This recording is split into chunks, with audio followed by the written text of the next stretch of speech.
Dear students, आज हम discuss करेंगे गुणोत्तर माध्य, ज्योमेट्रिक मीन। गुणोत्तर माध्य से क्या तात्पर्य है?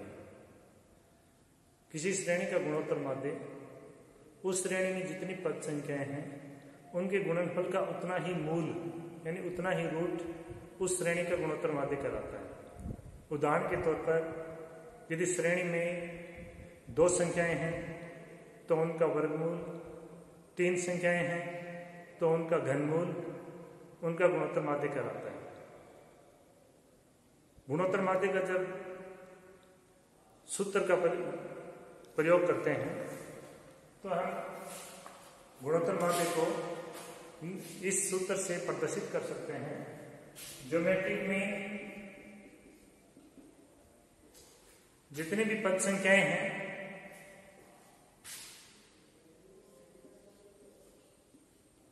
x1, x2, x3 और xn, यानी जितनी भी पद संख्याएं हैं उनके गुणनफल का उतना ही मूल उस श्रेणी का गुणोत्तर माध्य होता है।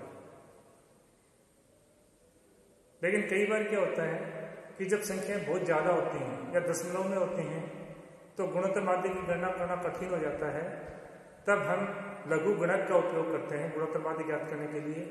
जब हम लघु गणक का प्रयोग करेंगे तो उसका जो सूत्र है वो ये है, ज्योमेट्रिक मीन एंटीलॉग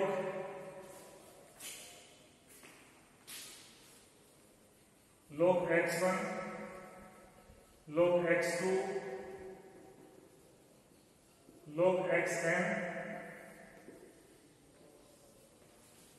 यानी जितनी भी पद संख्याएं हैं उनके लॉग वैल्यू ज्ञात करेंगे। उनके लॉग वैल्यू ज्ञात करने के पश्चात उनका जो समांतर माध्य है वो ज्ञात करेंगे और जो समांतर माध्य प्राप्त होगा उसका हम एंटी लॉग लेके और उस श्रेणी का गुणोत्तर माध्य ज्ञात करते हैं। इस फॉर्मूले के इस तरह से भी लिख सकते हैं, एंटी लॉग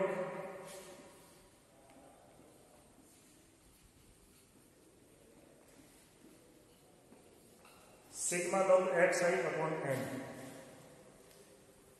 जब हम गुणोत्तर माध्य की गणना करते हैं तो विभिन्न श्रेणियों में जो गुणोत्तर माध्य है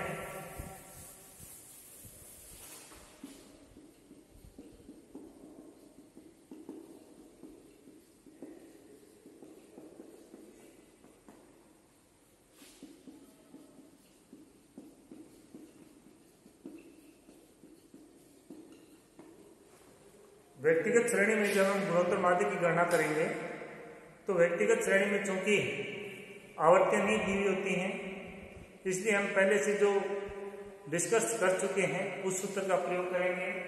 मीन्स ज्योमेट्रिक मीन एंटीलॉग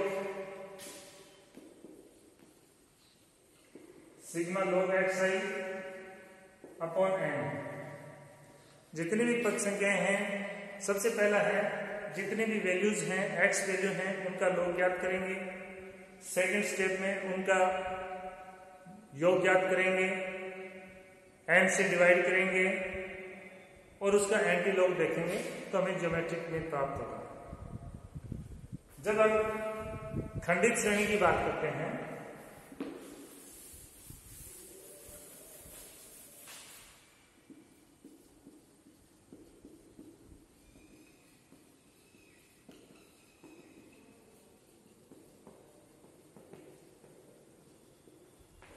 खंडित श्रेणी में चूंकि आवर्तियां दी होती हैं और जो n है वो आवर्तियों का योग होता है तो ज्योमेट्रिक मीन है वो एंटीलॉग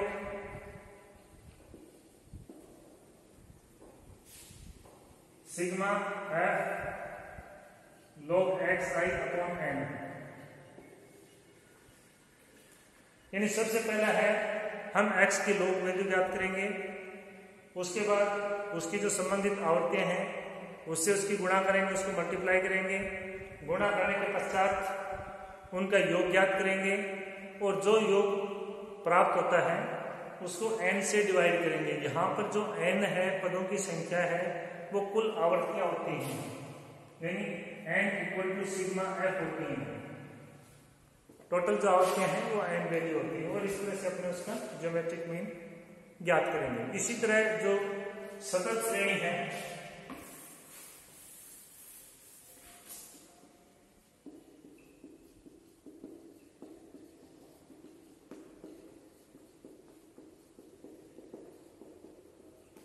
क्योंकि सतत श्रेणी में भी वर्ग अंतराल दिए होते हैं, उसमें हमें जो वर्ग अंतराल है उसका मध्यमान ज्ञात करना पड़ता है और जो मध्यमान है वो x वैल्यू होगी और उस मध्यमान की जो x वैल्यू है उसी का लॉग वैल्यू ज्ञात करके उसकी संबंधित आवर्तन से गुणा करके और योग ज्ञात करते हैं तथा कुल आवर्तन से उसको डिवाइड करके और उसका एंटी लॉग लेके ज्योमेट्रिक मीन या गुणोत्तर माध्य की गणना करते हैं। अब हम जो ज्योमेट्रिक मीन है उसके क्या क्या गुण हैं, क्या क्या विशेषताएं हैं।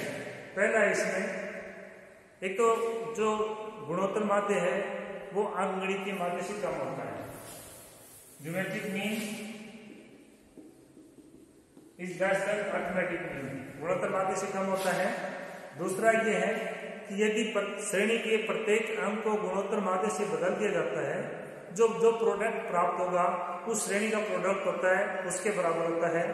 तीसरा ये है कि एक ही जो श्रेणी के विभिन्न जो उप श्रेणियां हैं और उनका अगर हमें गुणोत्तर माध्य ज्ञात करना है तो विभिन्न श्रेणियों के गुणोत्तर माध्य से हम एक सामूहिक गुणोत्तर माध्य भी ज्ञात कर सकते हैं। एक इसमें यह भी है कि दो श्रृंखलाओं से संबंधित जो प्रेक्षण है, जो ऑब्जर्वेशंस हैं, उनके अनुपात का जो गुणोत्तर माध्य है उनके गुणोत्तर माध्य उस श्रेणी के गुणोत्तर माध्य के अनुपात के बराबर होता है।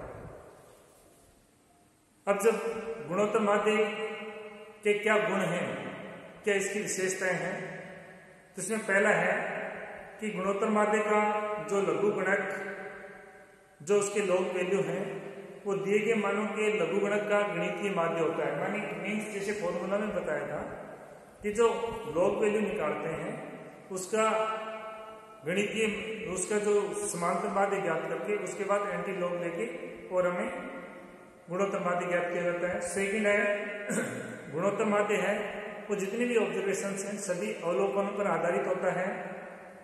तीसरा इसमें कि अगर सीरीज में कोई फ्लक्चुएशंस है, श्रेणी में कोई उतार चढ़ाव है तो उससे गुणोत्तर माध्य प्रभावित नहीं होता। एक ये भी है कि गुणोत्तर माध्य है वो छोटे मूल्यों को ज्यादा वेटेज देता है, ज्यादा भार प्रदान करता है, इसलिए वो ज्यादा उसकी जो वैल्यू है वो ज्यादा विचलित नहीं प्राप्त होती। अब इसके दोष क्या है गुणोत्तर माध्य के? गुणोत्तर माध्य का सबसे बड़ा दोष है कि ये एक आम व्यक्ति है, इसकी गणना नहीं कर सकता, यह गणन क्रिया में कठिन है और समझने में भी मुश्किल है। दूसरा एक इसका सबसे बड़ा दोष ये है कि अगर किसी भी श्रेणी में पद संख्याएं शून्य हैं या ऋणात्मक हैं तो उनका गुणोत्तर माध्य ज्ञात नहीं किया जा सकता। इसका ज्यादातर जो गुणोत्तर माध्य है वो प्रतिशत दर वगैरह है या जो गुणात्मक मूल्य हैं उसका जो कैलकुलेशन करने में काम में लिया जाता है। Thank you.